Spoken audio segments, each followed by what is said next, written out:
Maybe it wasn't as big as the Carnival or the Disney cruise ships, but it was big enough. Anyway, I remember when we were leaving, there were porters who were helping passengers take their heavy luggage down, to the docks from the ship onto the dock. The person who helped me, whom I paid, he noticed that we were SDA because Salim was wearing a T-shirt that said SDA, Seventh-day Adventist, and he was like, "Oh, are you guys Adventists?" And we were like, "Yeah." And then we asked him, I was like, "Are you one?" And I was like, "How do you know?" And he said, "Because I'm a backslider."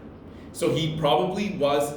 Basically, that means he was SDA, but he gave up on the faith because of whatever reasons. And I have friends, who were born and raised in the church, and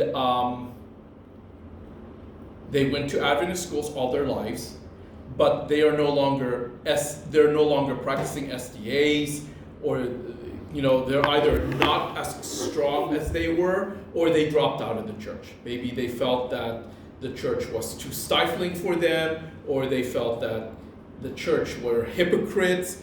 And the thing is, no one is perfect. Or maybe they, someone in the congregation. There's a difference between, for me at least, there's a difference between a church and a congregation. Like, for example, remember when John Peters was telling us, this is our fourth church, we've been to other churches.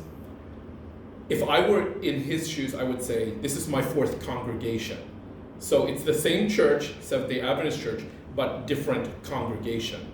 Like Philstack, the Filipino church, or the Namyang SDA Alai, or Kainos, which is where I go sometimes.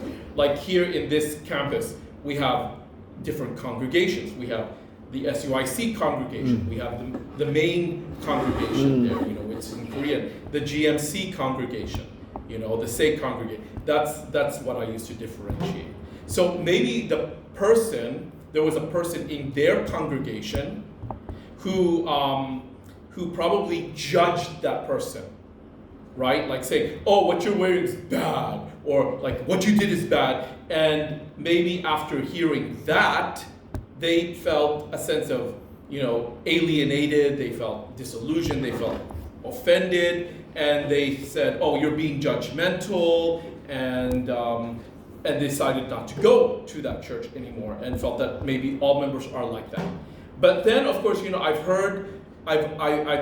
I've seen a meme where they say, "Oh, if somebody says that they're judgmental, they're only looking out for you. Don't say that, because would you rather have